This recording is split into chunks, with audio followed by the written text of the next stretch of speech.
Brooklyn Independent Television. In World War II, the Brooklyn Army Terminal in Sunset Park was the send-off point for millions of U.S. soldiers on their way to Europe. One of the many items handed out to the troops, the iconic American chocolate bar. Today, the huge facility houses medical research firms, scores of artists, light manufacturers making everything from shoes to jewelry to furniture, and now, yes, chocolate. The man in charge of the chocolate will be New York's most famous chocolatier, Jacques Torres, who recently announced he's moving his factory to the terminal. And also joining us is David Mead, Executive Director of the Southwest Brooklyn Industrial Development Corporation. Gentlemen, thanks for being here. Thanks for having us. Thank you. So Jacques, everybody knows you, but why don't you tell us the story of Jacques Torres Chocolates? Jacques Torres Chocolates was born in Brooklyn about 12 years ago in Dumbo.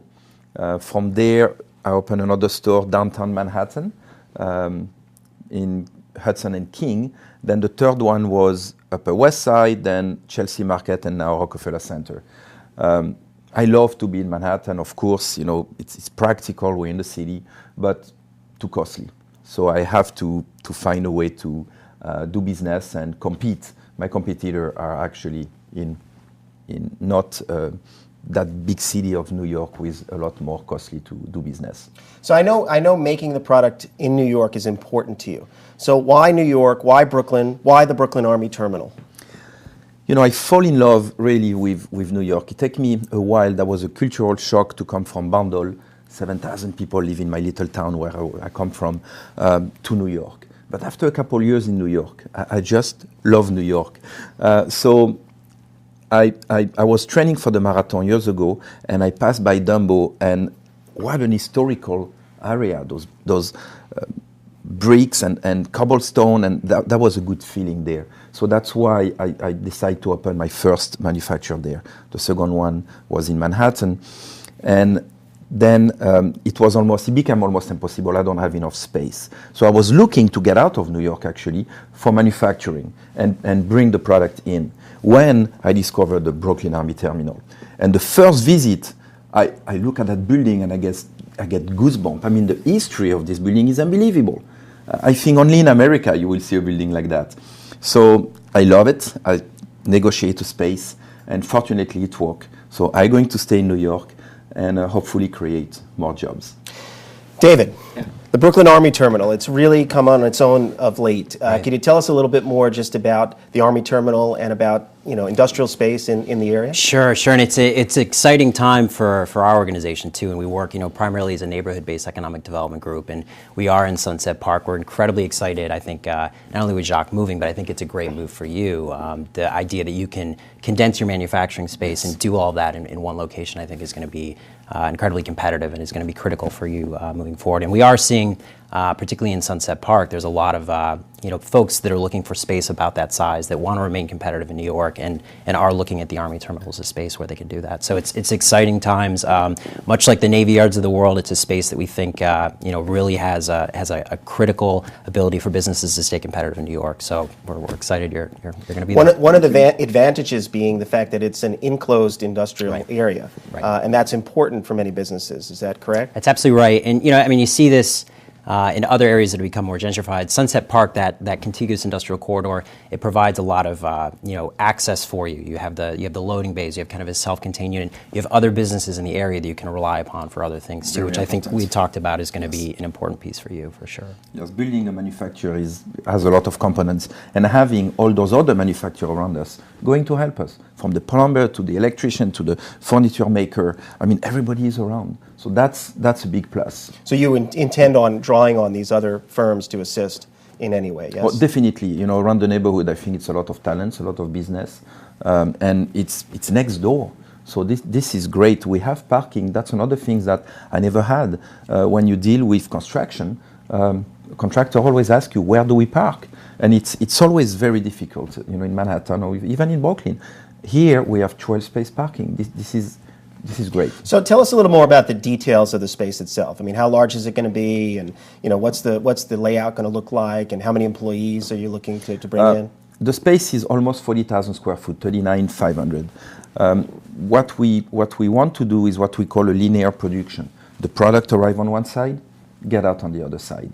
And by doing that, we're going to be able to have everything under one roof. Now we have basically 4 locations, 2 manufacturers and 2 areas where we have storage for the packaging, for the product, for all those things. So that's going to help us to really be very efficient and really state-of-the-art equipment. So that's also something very exciting for me. And how many employees do you think you're going to bring in? We're going to start with about 20 employees. And I hope that in the next 3 years, the plan is to open another 10 stores or at least double those 20 employees. So we have the space for at least 40 employees there.